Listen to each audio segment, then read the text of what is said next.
दोस्तों, कल हमने बात करी थी आईएमएस इंटीग्रेटेड मैनेजमेंट सिस्टम की, जिसके अंदर तीन चीज़ें कवर किया था स्टैंडर्ड में। ISO 9001 quality management, ISO 14001 environmental management and ISO 45001 health and safety management.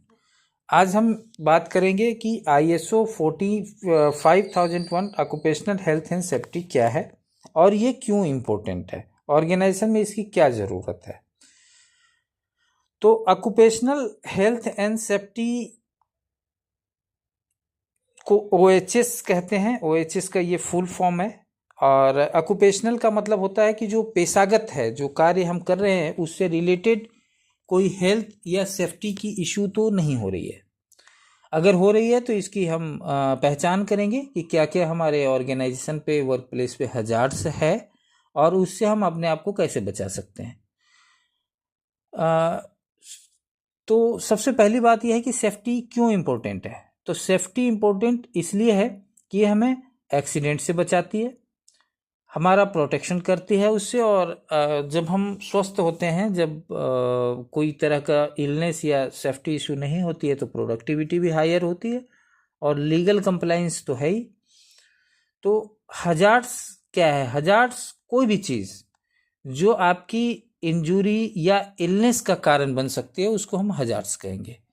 कितने तरह की होती है हजार्ड्स? तो चार तरह की है: फिजिकल, केमिकल, बायोलॉजिकल, एग्रोनॉमिक। ठीक है ना।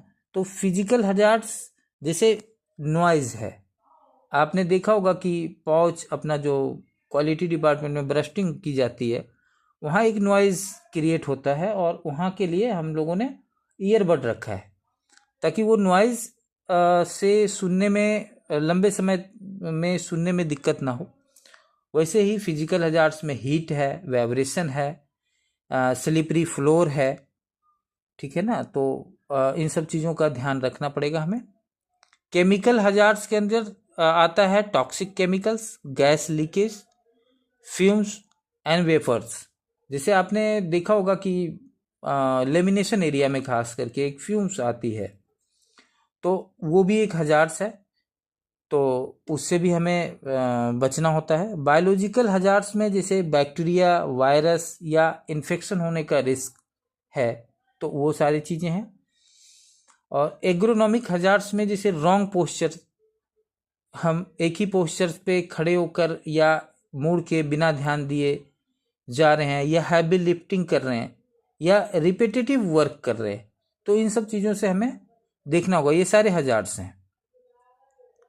अब इसके लिए हमें करना क्या है कि पहले तो आइडेंटिफिकेशन करनी है हजार्ड्स का कि क्या क्या हजार्ड्स हो सकते हैं, और फिर उसके अकॉर्डिंग हमें पीपीईज इक्विपमेंट का यूज करना है। जैसे हेलमेट या safety shoes, gloves, goggles, ear protection. तो ये सारे पीपीईज हैं जो कार्य करने वक्त हमें लगाना ही लगाना है। अक्सर हम भूल जाते हैं, बट थोड़ी सी भूल, थोड़ी सी चूक का नुकसान बहुत ज़्यादा होता है। आपने अभी कई ऐसे इंसिडेंट्स अपने ऑर्गेनाइजेशन में देखे होंगे जो सेफ्टी शूज ना पहनने की वजह से या ग्लव्स ना यूज करने की वजह से हुई है। तो इन सब चीज़ों पे हमें रेगुलर ध्यान देना पड़ेगा, क्योंकि पीपीईज इंजरी से बचाता है और आपकी सेफ्टी को बढ़ाता है। और कॉमन काउज एक्सीडेंट के क्या होते हैं? तो सबसे पहला कारण होता है अनसेफ एक्ट्स।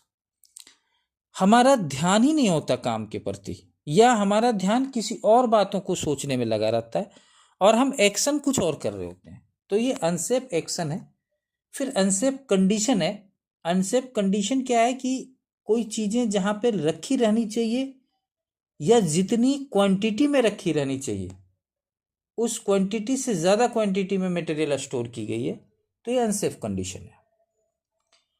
तीसरा है लैक ऑफ ट्रेनिंग। जैसे हमारी ट्रेनिंग जो सेफ्टी की है वो फ्रीक्वेंटली होनी चाहिए, जो नहीं हो पाती है। कभी प्रोडक्शन की हैवीनेस होती है या कभी ट्रेनर की एबिलिटी नहीं होती है, तो लेकिन ये lack of training is a big reason of accident. और चौथा है नेग्लिजेंस। काम को हम नेग्लेक्ट करते हैं कि क्या हो जाएगा अगर हम इतनी ऊंचाई पे चढ़ रहे हैं तो ये हेलमेट क्यों पहने, क्या हेलमेट से क्या हो जाएगा। तो ये negligence is the big reason of the accident. Unsafe act में क्या क्या आता है कि जैसे कोई भी काम हम कर रहे हैं तो उसके पहले हमें पीपीईज तैयार करने हैं और हम विदाउट पीपीई वर्क कर रहे हैं तो ये अनसेफ एक्ट है। मशीन गार्ड को हमने हटा के काम करना शुरू किया है, या वर्क प्लेस में अननेसेसरी हम भागा दौड़ी मचा रहे हैं जो नहीं मचानी है। अनसेफ कंडीशन में क्या क्या आएगा, जैसे फ्लोर पे ऑयल फैला हुआ है, या इमरजेंसी गेट आपने कई बार ब्लॉक देखे हैं, या कोई मशीन जिसमें फॉल्ट हो गया है और हम फिर भी रनिंग पे कर रहे हैं, तो ये सारे अनसेफ कंडीशन है।